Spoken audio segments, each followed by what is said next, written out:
बोध गया में संबोधि प्राप्ति से तथागत बुद्ध इतने आनंद विभोर थे कि कई सप्ताह तक उन्हें लोकानुभूति ही नहीं हुई। जब ध्यान भावना टूटी तो विचार किया और देखा, जो संबोधि ज्ञान मैंने प्राप्त किया है वह अत्यंत कठिन है और लोग उसे नहीं समझ पाएंगे। लेकिन अंत में उनके सम्यक संकल्प और महाभिनिष्क्रमण के समय यशोधरा का संकेत कि आप जाएं, लेकिन ऐसे मार्ग की खोज करें जो बहुजन हिताय बहुजन सुखाय हो। आप किसी ऐसे नए पथ का आविष्कार करें जो मानवता के लिए कल्याणकारी हो। इस बात को स्मरण कर प्राप्त ज्ञान को लोगों तक पहुंचाने का निश्चय किया। सबसे पहले बुद्ध ने अपने दोनों आचार्य उद्दकाराम पुत्र और आलार कालाम, इनको इस संबोधि ज्ञान को बतलाना चाहा, लेकिन उन दोनों का देहावसान सुनकर उन्होंने अपने पहले के 5 साथियों को उपदेश देने की अभिलाषा की। वे लोग सारनाथ में रह रहे थे। उन्होंने सारनाथ के लिए यह सुनकर प्रस्थान किया।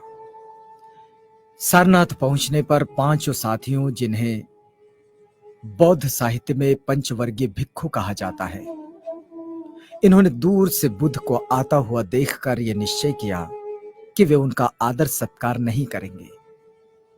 लेकिन ज्यों ज्यों वे समीप आते गए, उन 5 के मन की भावनाएं बदलती गई और पास पहुंचने पर उन्होंने बुद्ध का समुचित स्वागत किया। पारस्परिक कुशलक्षेम पूछकर बुद्ध ने इस संबोधि प्राप्ति के विषय में बतलाया, जिसे जानकर पंचवर्गीय भिक्षुओं ने बुद्ध से सद्धर्म का उपदेश देने के लिए विनीत भाव से प्रार्थना की। भगवान बुद्ध द्वारा सारनाथ में दिया गया प्रथम उपदेश धम्मचक्कपवत्तन सुत्त के नाम से प्रसिद्ध है, जिसमें भगवान बुद्ध ने पंचवर्गीय भिक्षुओं से कहा कि सुख चाहने वाले व्यक्ति को मध्यम मार्ग, मध्यमा प्रतिपदा का आचरण करना चाहिए। उन्हें 2 अतियों काय सुख की अति और काय क्लेश की अति का आचरण नहीं करना चाहिए। आगे बुद्ध ने कहा कि संसार में प्रत्येक प्राणी दुखी है। यह दुख एक सच्चाई है, सत्य है। जन्म दुख है, जरा यानी कि वृद्धावस्था दुख है, व्याधि भी दुख है, मरण भी दुख है, अप्रिय जनों का मिलना दुख है, प्रिय जनों का वियोग दुख है, अभिलषित वस्तु का प्राप्त ना होना भी दुख है। लेकिन दुख शाश्वत नहीं है, यह उत्पन्न होने वाला है, इसीलिए दूर भी किया जा सकता है। दुख दूर करने का एक मार्ग है, जिसके आचरण से दुख निवारण होता है। दुख उत्पत्ति का कारण तृष्णा है। इसे दुख समुदय आर्य सत्य कहा गया। पुनः पुनः जन्म ग्रहण करने की अभिलाषा, खुश होने की अभिलाषा, यह तृष्णा 3 प्रकार की होती है: काम तृष्णा, भव तृष्णा और विभव तृष्णा। यह दुख दूर किया जा सकता है।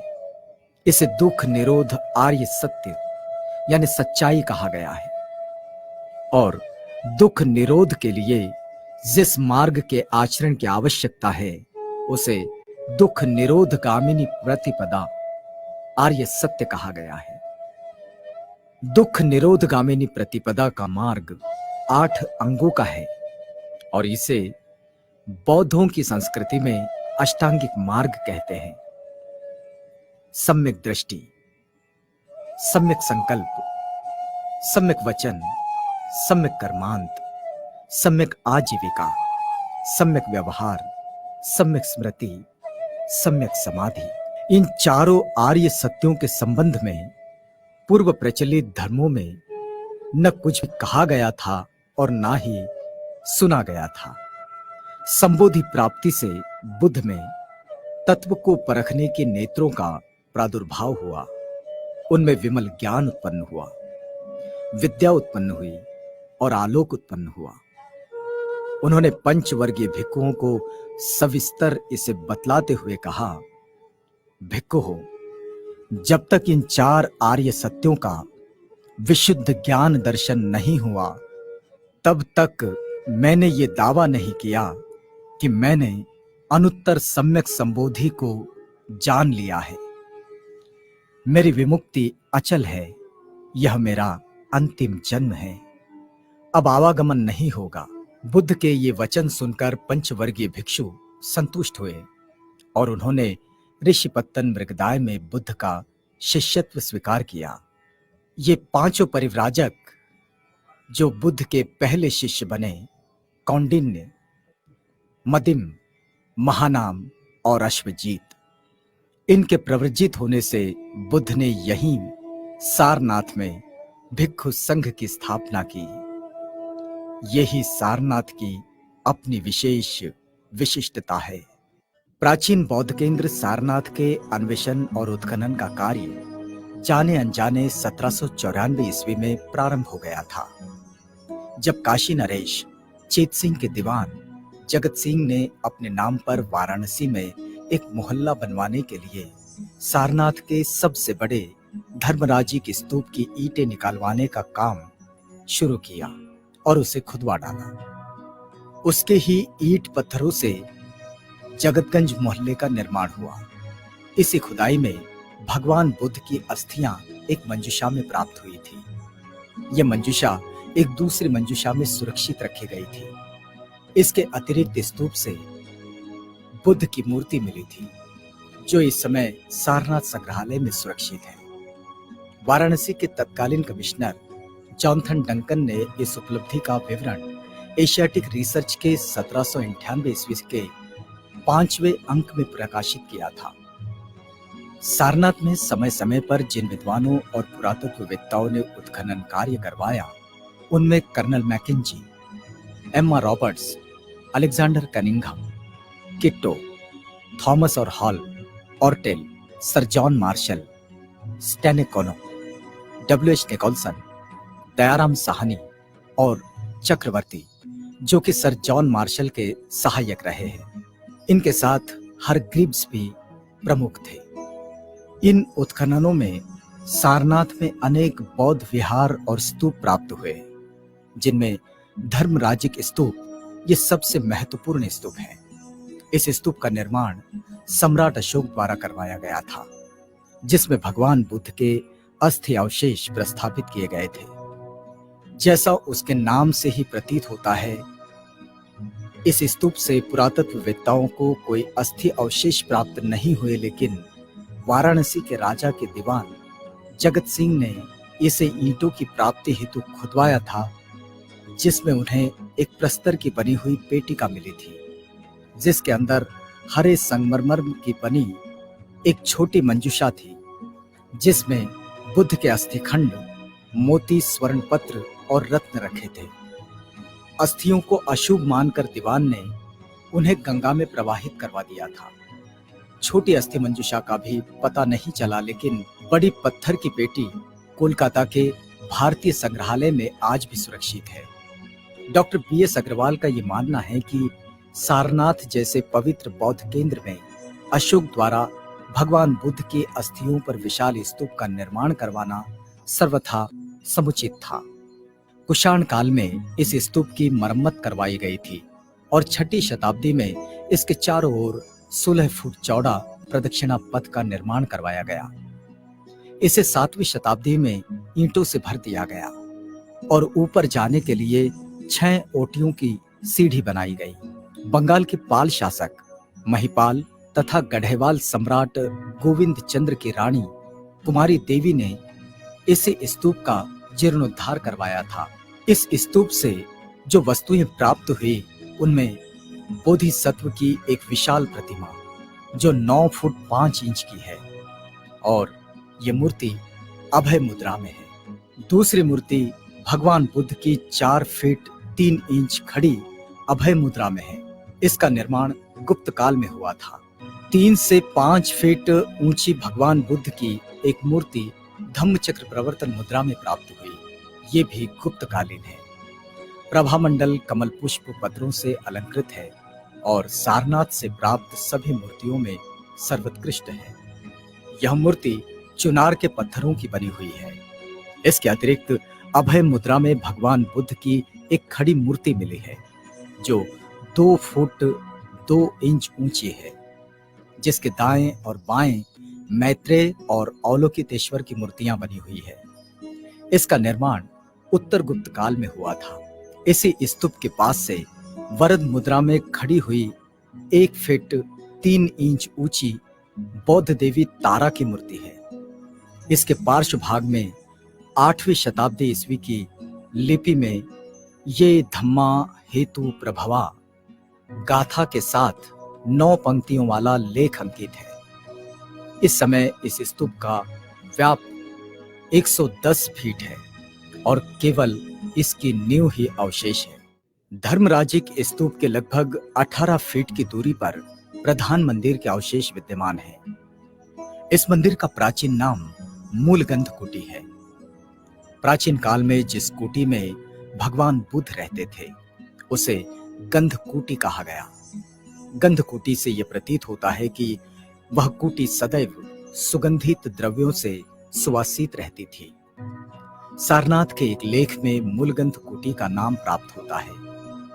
यह उल्लेखनीय है कि श्रावस्ती में भी गंधकुटी के अवशेष प्राप्त हुए हैं, लेकिन वहां उसे केवल गंधकुटी कहा गया है, जबकि सारनाथ की गंधकुटी को मूलगंध कुटी कहा गया है। भिक्षु धर्मरक्षित का मानना है कि इससे यही सिद्ध होता है कि भगवान बुद्ध ने धम्मचक्र प्रवर्तन तथा पहला वर्षाकाल सारनाथ की इसी कुटी में बिताया था। इस मंदिर के अवशेष इस समय भी 18 फीट ऊंचे हैं। उत्तर पश्चिम और दक्षिण दिशा में कोठरियां बनी है। मंदिर में 45 फीट 6 इंच चौकोर सन्निपात भवन यानी कि वंदना गृह बना हुआ है। दयाराम साहनी का विचार है कि सारनाथ का प्रधान मंदिर बोध गया के बुद्ध मंदिर के समान ऊंचा रहा होगा। ह्वेनसांग ने 7वीं शताब्दी में इसे 200 फीट ऊंचा देखा था, जिसके शीर्ष पर सोने का एक आमलक सुशोभित था। मंदिर की नींवें और सीढ़ियां पत्थर की बनी हुई थी, लेकिन मंडप और ताखें ईंटों के बने हुए थे। मंदिर के चारों ओर बने 100 ताखों में सोने की बुद्ध मूर्तियां स्थापित थी और मध्य में तांबे की बनी हुई धम्मचक्र प्रवर्तन मुद्रा में आदमकद मूर्ति प्रतिष्ठापित थी। विहार के चारों ओर 40 फुट चौड़ा प्लास्टर युक्त चबूतरा बना हुआ था, जिसके ऊपर 60 फीट वर्गाकार में पूर्णाभिमुख विहार बना हुआ था। मठ की दक्षिण कोठी से गुप्त शैली में निर्मित भगवान बुद्ध की अभय मुद्रा में एक खंडित मूर्ति मिली थी। दक्षिण कोठरी से ही 8 फीट 4 इंच लंबी और 4 फीट 9 इंच ऊंची एक पत्थर की वेष्टिनी भी प्राप्त हुई थी। मंदिर के पूर्वी भाग में 1 फीट 8 इंच लंबा और 9 फीट 1.5 इंच चौड़ा एक प्रस्तर खंड प्राप्त हुआ था, जिस पर 4 त्रिरत्न और उसके बीच कमल पुष्प अंकित है। प्रधान मंदिर की पूर्वी सीढ़ियों से सटा हुआ एक सभागृह है। ऐसा प्रतीत होता है कि सभागृह चारों ओर एक प्रस्तर की वेष्टिनी लगी हुई थी, जिसका एक खंडित भाग खुदाई में प्राप्त हुआ है। सोपान के नीचे भूतल से 6 फीट नीचे सभागृह से भूमि स्पर्श मुद्रा में भगवान बुद्ध की एक मूर्ति मिली थी, जिसके पीछे धम्मांग हेतु प्रभवा ये गाथा अंकित है और पार्श्व भाग में स्तूप बना हुआ है। पूर्वी भाग में ही बैठी हुई मंजुश्री की एक मूर्ति भी मिली थी। प्रधान मंदिर की स्थापत्य कला के आधार पर केवल इतना कहा जा सकता है कि इस मंदिर का वर्तमान स्वरूप गुप्त काल में प्राप्त हुआ था। इसका मूल रूप से निर्माण किसने करवाया ये कहना कठिन है, लेकिन अधिकांशतः इसका श्रेय सम्राट अशोक को ही जाता है। प्रधान मंदिर के पास ही पश्चिम की ओर सम्राट अशोक द्वारा स्थापित सिंह शीर्ष युक्त खंडित स्तंभ है। सिंह शीर्ष भाग सारनाथ संग्रहालय में आज भी सुरक्षित है। इसी के पास से एक विशाल धम्मचक्र के कुछ खंडित अंश भी मिले हैं। जिन्हें पुरातत्वविदों ने एक में जोड़कर पूर्ण रूप प्रदान किया है। ये भी संग्रहालय में सुरक्षित है। अनुमान है कि ये धम्मचक्र सिंह शीर्ष के ऊपर स्थिर रहा होगा। इस समय ये स्तंभ अपने मूल स्थान पर 6 फुट 8 इंच ऊंचा भूमि में गड़ा हुआ है और शेष उसी के पास रखे हुए हैं। निचले भाग पर अशोक, अश्वघोष और गुप्तकालीन 3 लेख अंकित है। बौद्ध जगत में धम्मिक स्तूप अति प्रसिद्ध है। सारनाथ का ये ही ऐसा स्मारक है जो कमोबेश रूप में अपने मूर्त स्वरूप में जराजीर्ण अवस्था में भी विद्यमान है। ये वो स्तूप है यहाँ बोधिसत्व बाबा साहब डॉक्टर अम्बेडकर ने अपना अंतिम भाषण दिया था। इस स्तूप के नामकरण के संबंध में विद्वानों में मतभेद है। डॉक्टर बेनिस का विचार है कि धम्मिक शब्द धर्मेक्षा शब्द का विकृत रूप है। कुछ लोग इसे धम्म चक्र का अपभ्रंश मानते हैं। उनका मानना यह है कि यह शब्द धम्म चक्र से धम्म अक और धम्मेक ऐसे धम्मेक बन गया और बाद में धम्माक शब्द ही धम्मेक हुआ। दयाराम साहनी ने इसे धमेख नाम दिया, जिसका तात्पर्य था किसी स्थान पर बुद्ध ने धम्मदेशना देने की इच्छा व्यक्त की। 12वीं शताब्दी के एक अभिलेख में धम्माक जवतु अर्थात धम्माक की जय इसका उल्लेख प्राप्त हुआ है और इससे यह प्रतीत होता है कि 12वीं शताब्दी में इस स्तूप को धमाक कहा जाता था, जिसका मूल नाम डॉक्टर अग्रवाल धम्म चक्र मानते हैं। यह स्तूप इस समय भी नींव के साथ 140 फीट ऊंचा है। इसकी नींव का भाग मोटा चौड़ा ईंटों पर निर्मित है। इसके ऊपर 36 फीट 9 इंच तक लोहे की कीलों से जड़े हुए पत्थरों से बना हुआ है। इसके ऊपर का शेष भाग केवल ईंटों द्वारा निर्मित है। स्तूप के निचले भाग में चारों ओर समान दूरी पर 8 बड़े बड़े ताक हैं, जिसमें पहले बुद्ध मूर्तियां रखी थी, क्योंकि अब भी उसके आसन दृश्यमान हैं। खुदाई में ऐसी कुछ मूर्तियां भी प्राप्त हुई हैं जो संग्रहालय में सुरक्षित है।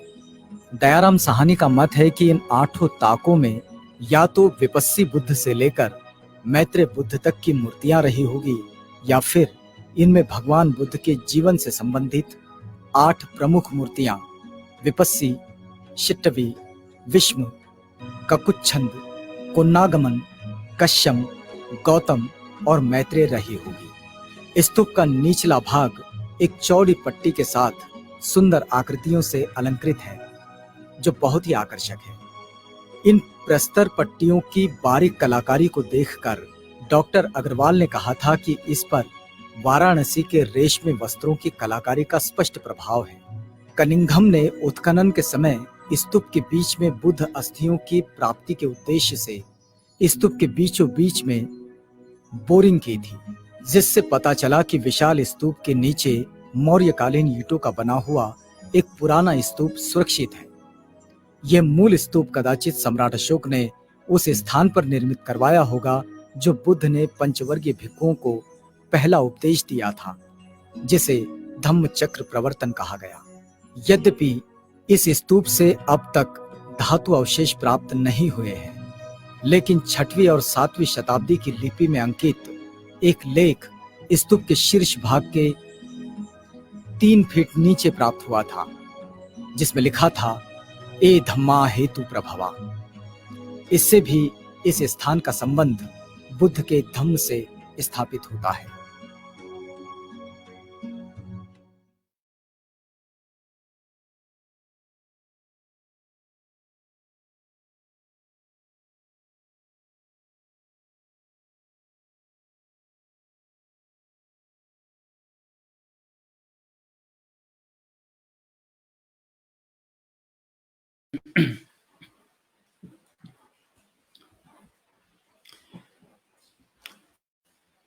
So let us pay homage to the Buddha first before continue to take sermon for tonight. Namo tassa bhagavato Arahato Sama Sambuddhassa. Namo Tassa Bhagavato Arahato Sama Sambuddhassa. Namo Tassa Bhagavato Arahato Sama Sambuddhassa. Catunang bhikkhave saccanang ananubbodha apativeda evamidang dighamadhanang sangsaritam sandhavitang mamanjeva tumhakancha. O monks, because of not understanding and because of not penetrating the Four Truths, you and I, for a very long time, already wandering in these cycles of birth and death.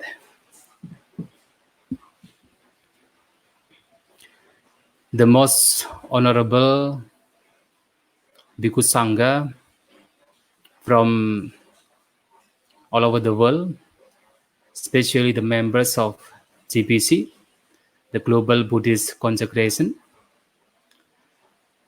the most respected Dr. Harsadip,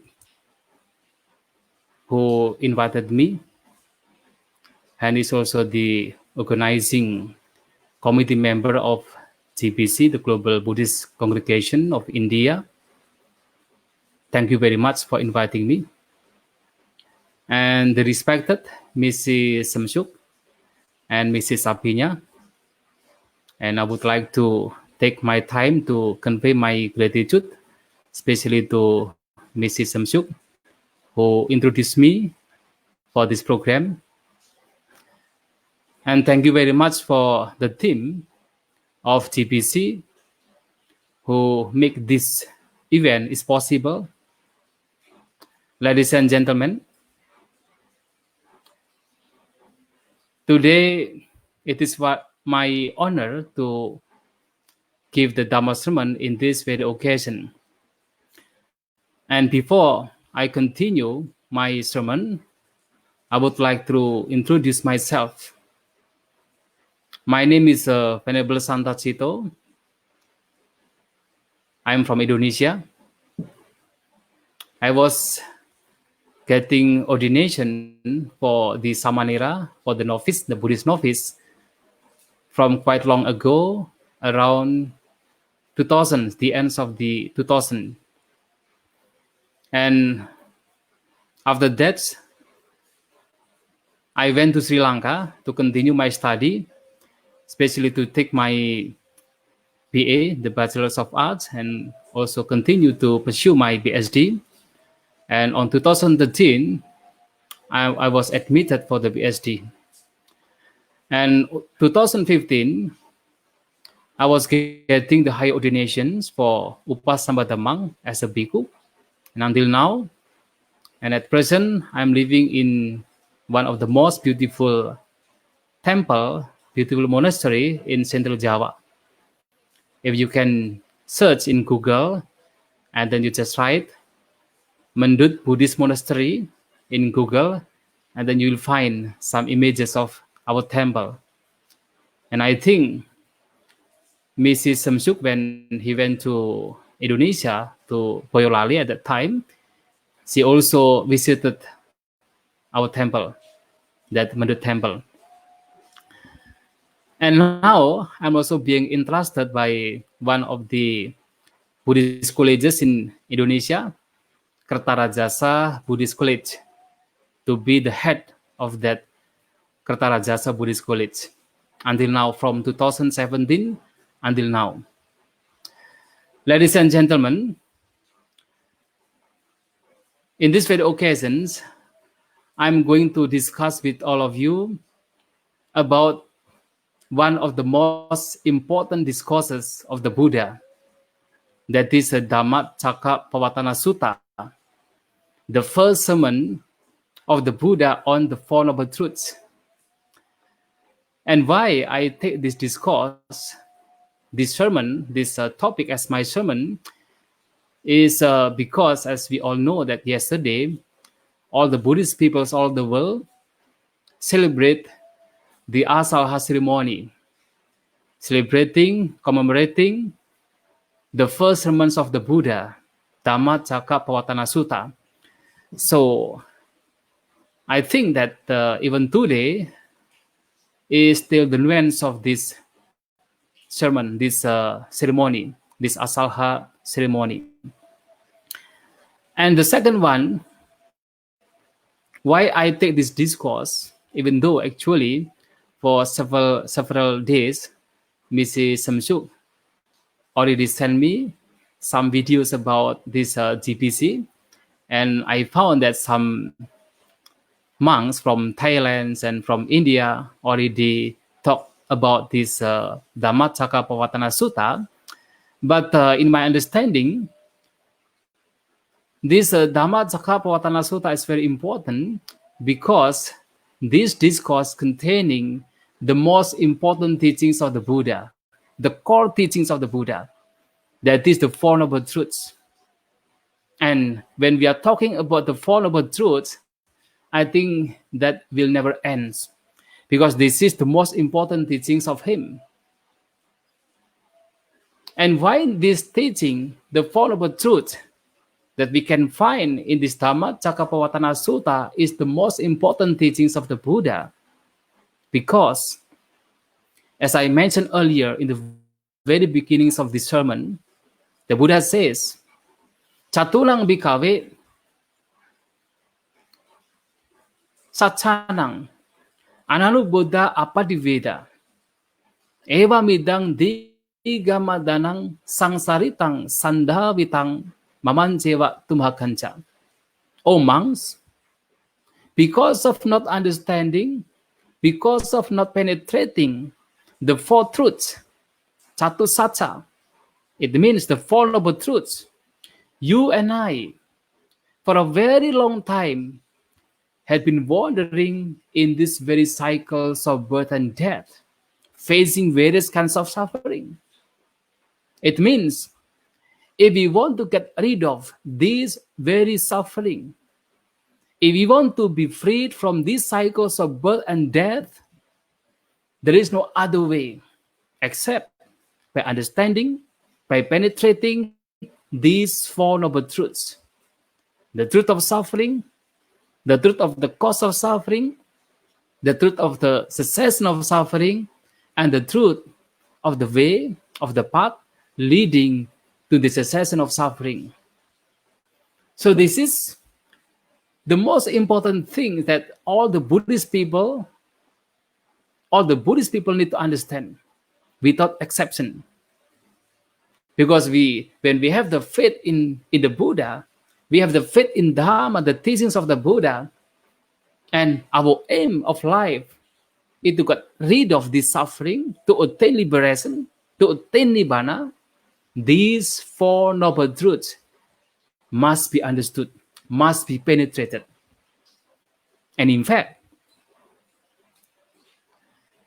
during 45 years, the Buddha preaching his teaching with the various kinds of points of Dharma, various points of teachings. All the teachings of the Buddha for 45 years were taught by him in order to make the people understand the Four Noble Truths. So whether we talk about Paticca Samuppada, dependent origination, we are talking about meditations, the Samatha and Vipassana meditation, insight meditation, all what the Buddha taught were being taught by him in order to make the audience, the listeners, understand these Four Noble Truths. Therefore, once when the Buddha was being surrounded by his disciples, he said, Pube cahang bhikkhave ittarahica, dukanca panyapemi dukkha nirudanca. O monks, from early time until now, I propound only two things. The first is about dukkha, about suffering, and the second is about the cessation of suffering.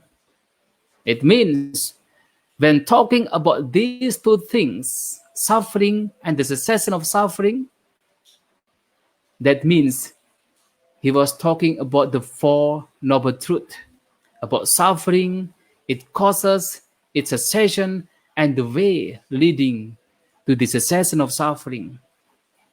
So therefore, these Four Noble Truths are very important for the Buddhists to understand. And in fact, we as the Buddhists are very fortunate. We are being the humans, and the Buddhists are very fortunate. Why? Because according to the Buddha, according to Lord Buddha, to be born as the human is something very difficult. The Buddha says, Tulabang manusa padilabang. To be born as the human being is a very rare chance. Because in these cycles of birth and death, we had been wandering in this very life, in the cycles of birth and death, uncountable times. And many times we get reborn in the suffered world, in the beta world, the hungry ghosts, as an animal, as the hell beings. But to get a chance, to get opportunity to be born as a human being is very rare, very difficult to gain. So once the Buddha gave the simile, he took up the small gravel and put on his finger and asked his disciples, which one bigger, this small gravel in my hand, in my fingers, or the Mount Himalaya? Of course, his disciples said that the hugeness of the Himalaya mountain is uncomparable with the small gravel in the hands of the Buddha. And then the Buddha said, just like this small gravel in his hand, the beings who are reborn in the human state as the humans are very small in number, just like this gravel. But most of beings are being born in the hell as the animal, as the hungry ghost. So that means now we become human beings are very fortunate. But there is another things more difficult to gain, to appear in the world. That is the appearance of the Buddha in the world. That is more difficult. And now we as the Buddhists, besides we are being reborn as the human beings, and the second, we are living as a human when the Buddha was still existing. Even though now the Buddha has already passed away, as the physical already passed away, but as the qualities of the Buddha, now we still can feel, we still can listen, we still can learn the qualities of the Buddha. So that means we are now living in the times when the Buddha was existing, in the period when the Buddha was existing. And that is a real fortunate for us. For without any big meritorious deeds, it is impossible for us to be born as the humans and living as the human in the times when the Buddha was still existing. But beside that, there is another more difficult things than these two things. That is, to have a chance, to have opportunity to listen to the teachings of the Buddha, to listen to the good teaching, to listen to the true teaching. That is more difficult. Dulabang saddhama sawanang. to have a chance, to have opportunity to listen to the good teaching, to the teachings of the Buddha is even more difficult. And now we are not just as a human beings, but we also have a chance, have an opportunity to listen to the Buddha's teaching, to the true teaching. What is the true teaching? The true teaching, the good teaching, is the doctrine which leads to the cessation of suffering, which leads to the realization of happiness, the highest happiness, nibbana, liberation. So that is none other than the Four Noble Truths. So we are very fortunate as a human being, as the Buddhist, human Buddhists. Very fortunate. And furthermore, if we look back the life story of the Buddha,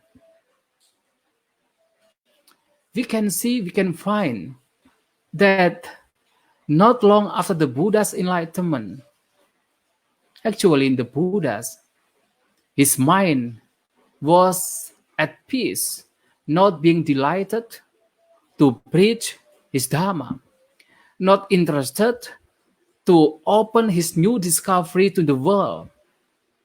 The reason, the Dharma that has been realized by him, the teaching that had been realized by him, is very deep, difficult to be understood, difficult to be seen, and it is beyond reasoning, beyond logic, and only those who are really wise would understand his teaching. Whereas most of the people in the world at the time and even now are being immersed, being engulfed, being delighted, being addicted with sensual pleasures. And being immersed by the sensual pleasures is difficult to understand the Buddha's teaching. Therefore, the Buddha says, only those who are called as the Patisotagami, or those who are going against the stream of sensual pleasures, they will understand the Dharma. But those who are living just for the sake of sensual pleasures, just following the sensual pleasures all the time, are very difficult to understand Dharma, very difficult to understand the teachings of the Buddha. So because of that reason, the Buddha was at the time at peace, not being interested to teach his teaching. But then Brahma Sampati came to him and showed to the Buddha that even there are few people could understand the teaching. And these few people have little dust in their eyes. These few people have little defilements, little stains in their eyes. And these people would understand the teachings of the Buddha. Only then the Buddha, by his own divine eyes, through his divine eyes, and to see the 10,000 world system as to whether there are some people who could understand his teaching. And by himself, he saw that even few people will understand his teaching. And then he thought, who would be the first persons worthy of listening his teaching? Worthy of gaining the fruit of his teaching? And then it occurred in his mind, the Buddha's mind, the former two teachers, Alara Kalama and Udaka Ramabhuta. These two former teachers were actually ready. Their minds are capable to understand the teachings of the Buddha. Their minds are mature to understand the Four Noble Truths. But unfortunately, the deities informed the Buddha and said that these two teachers already passed away. One was passing away 1 day ago, Another one passed away 7 days ago, 1 week ago. Very unfortunate. And they passed away in the Brahma world, especially the Arupa Brahma, which makes the Buddha impossible to teach his teaching. And then it came to the Buddha's minds, who would be the first person worthy to understand his teaching?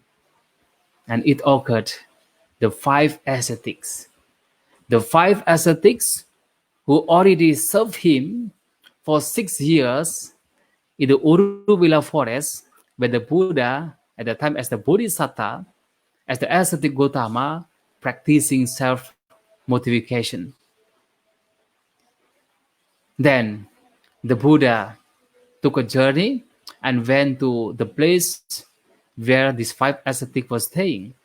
And at the time, it came to know that these 5 ascetics, that is Kondanya, Mahanama, Padilla, Wapa, and Asaji, were staying in Isipatana in the Deer Park in Varanasi at present. And the Buddha came to Varanasi, to Isipatana, to meet these 5 ascetics. So when these 5 ascetics saw the Buddha was coming from way, they agreed to each other, they talked to each other, they agreed not to serve the Buddha when the Buddha came. Because they believed, they thought that the Buddha was failed in searching the liberation after he left the practice of self-mortification. So they agreed to each other not to serve the Buddha. But then when the Buddha was closer and closer, due to the grace, the calmness, the serenity of the Buddha, these 5 ascetics could not help themselves not to serve the Buddha. One is welcoming the Buddha, another one is preparing the seat, another one is preparing the water to wash the hands and the feet of the Buddha. Then the Buddha started to teach to the 5 disciples. In the very beginning, they still didn't believe. They didn't believe if the Buddha already attained the fully enlightenment. But then the Buddha assured that he had already found the way, he had already found the solution for getting rid of this mass of suffering to attain the liberation. And then, when these 5 ascetics had a trust, had a faith in the Buddha, and the Buddha started to teach his first discourse, one of the most important discourse in the Buddhist history. And in this discourse, in this Dhammacakkappavattana Sutta, it is very interesting because in the very beginnings of the discourse, the Buddha point out the 2 things, the 2 practices that should be avoided by those who are living the home life and going to the homeless life. The 2 practices that should be avoided to those who seek for the liberation. The first, Kamasukhalikanu Yoga, the pursuit of sensual pleasures. And the second one, Atthakila Matanu Yoga, the practice of self-mortification. And these 2 practices are necessary for the Buddha to show to these 5 ascetics, because the 5 ascetics still believe that the Buddha had been going back to the pursuit of sensual pleasures, had been going back to find the sensual pleasures. But here the Buddha said that these sensual pleasures, living for the sake of sensual pleasures, is not the way how to get liberations. It's not the way how to attain the end of suffering. And this practice is Hino, Gamo, Putu Janiko Anario Anata Sanghito. The low practice, the vulgar, the common practice, the Putu Janiko common practice. Why? Because, as we know, that most of the people in the world just pursuing the sensual pleasures. So it is a kind of common practice. And these pursuing of sensual pleasures are anario anata sanghito, ignoble and leading to the disadvantage. And even in many discourses, the Buddha said, Apasada kama bikawe bahu duko adinavo bhavabio. O monks, these sensual pleasures is giving a very trifling happiness, and the suffering is even much, and much more is the danger that arises from these sensual pleasures. Why? Why? What is the reason why these sensual pleasures having much dangers? Because as we know, many various bad action, many unwholesome actions, many bad deeds are done, are practiced by many people just for the sake to get these sensual pleasures. And because of that reason, the sensual pleasures is giving much more dangers.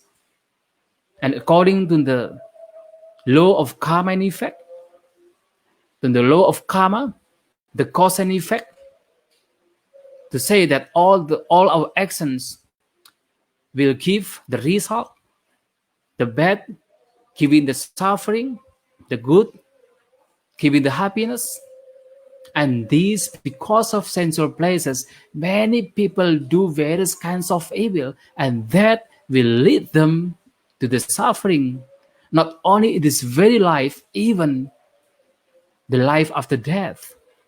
So that's why these sensual pleasures are not the way how to get rid of suffering, not the way how to liberate ourselves from the suffering. And the second one is the Atakila Matanu Yoga, the practice of self-torture, the practice of self-mortification. And this practice is also not the way to attain liberation, not the way to find the solution, to get rid of the cycles of birth and death. And the Buddha said about this in order to make these five ascetics understand. Because at the time, these five ascetics hold a view that the only practice, the only teaching that leads for liberation is by practicing self-mortification, by practicing self-torture. And the Buddha stressed out here that this self-mortification, this self-torture is not the way leading to the cessation of suffering. So this should be given by the Buddha in order to make the view of these five ascetics becoming upright. And only then the Buddha said to these five ascetics that avoiding these two practices, the pursuit of sensual pleasures and the practice of self-mortifications, those who are leading the life for the sake of liberation need to practice what the Buddha said as the middle way, Majjhima Patipada. And this Majjhima Patipada is none other than the Noble Eightfold Path, consisting the right view, right intentions, right speech, right action, right livelihood, right effort, right mindfulness, and the last one, right concentration. And this Majjhima Patipada is the only way how to get rid of these mass of suffering, not by pursuing the sensual pleasures. So neither pursuing the sensual pleasure nor by practicing the self-mortification, but by practicing, by developing this, the Noble Eightfold Path. And only when these five ascetics becoming ready, when their minds are ready to accept the further discourse, the further teaching, to accept the most important teachings of the Buddha, then the Buddha gave his foremost teaching, Samukha Sinka Desana, the foremost teachings of him, that is the Four Noble Truths. So when these five aesthetics minds already ready to accept the higher teaching, and then the Buddha gave the teaching, the Four Noble Truths, and he saw the truth of suffering, the truth of the cause of suffering, the truth of the cessation of suffering, and the truth of the way leading to the cessation of suffering. So what is the truth of suffering? So when we are talking about the truth of suffering, now many people have given translation with various translation, the pain, the suffering, the unsatisfactoriness. Of course, all these translations are not wrong, because some people who translate these have their reason to translate according to their understanding. But to understand fully the truth of suffering, the term dukkha, we have to understand in detail, we have to understand in comprehensive, we have to go deep within our mind, within our minds and body. In the very beginning, to understand the suffering, first we have to understand the dukkha. We understand the suffering, the phenomenon as suffering, as it is by nature suffering. And that is very common understanding of dukkha. Just like we are getting old is suffering, we are getting sick is suffering, and separation from those whom we loved is also suffering, and associating with those who actually not pleasing us is suffering. So this is a common suffering. But there is another step that we have to understand what suffering is. What we call as viparinama dukkha, suffering due to the impermanency, the changing. What are the changing things? What the impermanency? That is our will of experience. Whatever things what we experience through our six organs, eyes, ears, nose, tongue, the body and our minds, all are in the state of ever changing. And this changing, this impermanency is what the Buddha said as suffering. So because of this impermanency is suffering, yada nicang tang dukkang, it means even the happiness, even the pleasant feeling, even the good things, because all those things, even the good things, the pleasant feeling or the happiness, are also belonging to the state of ever changing, or those also belonging to suffering. So we have to understand that this changing nature is what the Buddha said as suffering. Even the pleasant feeling is also suffering, because how much the good things that we have, that we possess, we cannot maintain as long as we want, as long as we wish. All the things, even what we possess, what we consider as a dear, all those things are in the state of changing. And because of the changing nature of this, so they are belonging to suffering, belonging to dukkha. And beside that, we have to understand ultimately at the end that all the conditioned things, be it the good things or the bad things, all the conditioned thing is suffering, sankhara dukkha. Why this conditioned thing is suffering? Because the nature of the conditioned thing, the nature of the conditioned phenomena are the burden. Whether we have the good things or we have the bad things, all these things are the burden. Just like if we have the two bags, one is full of the rubbish, another one is full of the precious gems, two bags. Even this bag is full of the precious gem. When it is being taken up, put on our shoulders, what happened? That is the burden.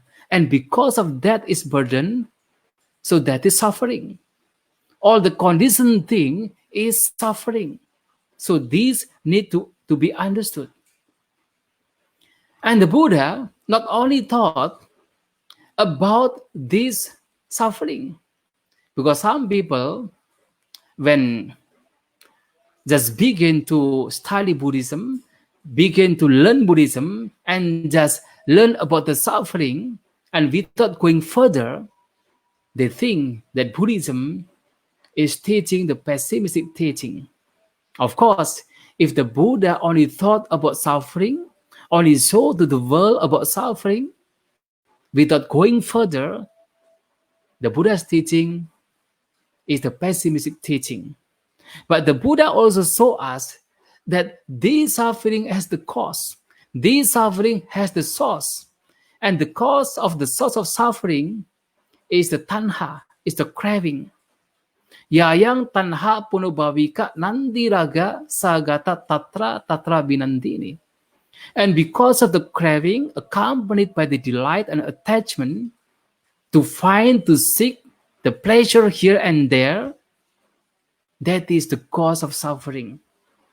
So it means when we are just getting old, a mere old, that is not suffering. But if we have the craving not to get old, that is suffering. When we have, like, our hair becoming gray, it is not suffering. But if we wish, if we want, we crave that our hair should be all the time black, that is suffering. So the changing nature of the world, the mere impermanency is not suffering. But when we have the craving not to change, we try as much as possible to maintain what we feel like it is good, and then we don't want to get what actually unpleasant. We crave, we have this craving, so that is suffering. And in order to get rid of this suffering, especially the mental suffering, we have to eliminate, we have to destroy this very craving, this tanha. So when we are practicing meditation within and see within ourselves, and then we will understand, the more this craving disappears, and the more the peaceful mind is obtained. But the more this craving is developing, and the more the suffering is burdening, besetting us. So in order to get rid of this suffering, we need to eliminate this very craving. So therefore, it is Dhamma Cakkappavattana Sutta, in the definitions of the cessation of suffering, the Buddha says, Tasayeva tanhaya asesa viraga nirodha cago patinisago muti analayo. With the cessation, abandonment without remaining, this very craving is the cessation of suffering. So this is our duty that we need in our daily life. When we are practicing the teachings of the Buddha, we make an effort how to get rid of this cause of suffering, how to eliminate this cause of suffering. And the Buddha, in the Four Noble Truths, especially the last truth, that is the way leading to the cessation of suffering, the Buddha has given the way. The Buddha has given the solution how to get rid of this suffering, how to get rid of this cause of suffering, that is the Noble Eightfold Path, as the way, as the path leading to the cessation of suffering. And this Noble Eightfold Path consisting, as I mentioned earlier, the right view, right intention, right speech, right action, right livelihood, right mindfulness, right effort, and right concentration. And ladies and gentlemen, this Noble Eightfold Path is the path that we need to practice in our daily life. We need to cultivate, we need to develop in our daily life. And this Noble Eightfold Path is not only the path leading to the cessation of suffering, but this same path, the very same path, is the path which leads to us to understand what suffering is.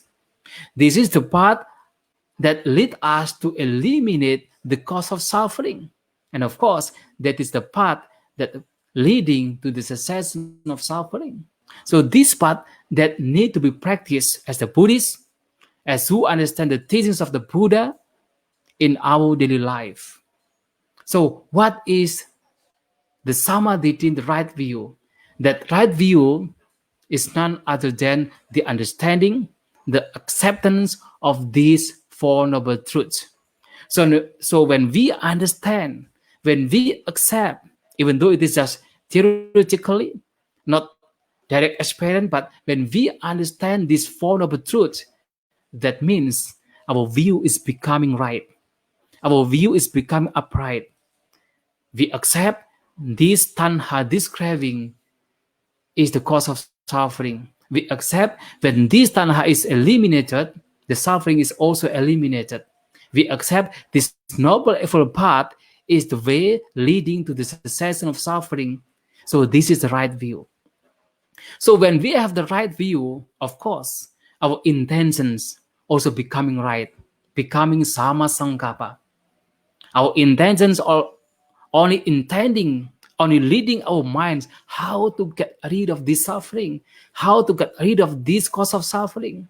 So that is the sama sankappa, right intentions. So when these minds becoming right, intention becoming right, all what we speak, what we act, and our livelihood also becoming right. So we will have the sama vacha, sama kamanta, and also sama ajiva. And also, when our mind is right, our intention is right, all what we are doing is right, that is the right effort, sama vayama. Because with this right view, what we are doing in this very life, in the moment by moments, in the daily activities, is only how to get rid of this cause of suffering, to eliminate the defilements of mind as the cause of suffering, to develop the good things or the qualities that make us liberated, and we make effort in that, that is the right effort, samavayama. So when our life is led for these kinds of effort to eliminate the suffering, to eliminate the cause of suffering, so this is also right mindfulness. Because when we focus in our effort to eliminate the suffering, that means we focus within ourselves. We focus, we be mindful within ourselves to this mind and body. So being mindful to whatever things which process in our minds and body, this is the right mindfulness. So when we are practicing this and our mind becoming calm, our mind becoming serene, that is what we call as the sama samadhi, right concentration. So this noble eightfold path is the way, is the path that lead to the cessation of suffering, and this very noble eightfold path is the way of life as the Buddhist. So, ladies and gentlemen, in these very occasions, I would like to emphasize that now we as the human beings, not only just a human beings, but we are as the human Buddhists. Now we have the very fortunate time because now we still have the chance, opportunity to listen to the Dharma, to listen to the teachings of the Buddha, to listen these Four Noble Truths. So this is the time that we can make our effort, our best effort, how to try to understand this Four Noble Truth in order to get rid of this very suffering. So therefore, I would like to remind all of you, let our life in this, as the human being, as the human in the state of human, we have to use this very good opportunity to bring our minds to understand these Four Noble Truths, because we do not know, after we die, we do not know whether we will be reborn as a humans or not.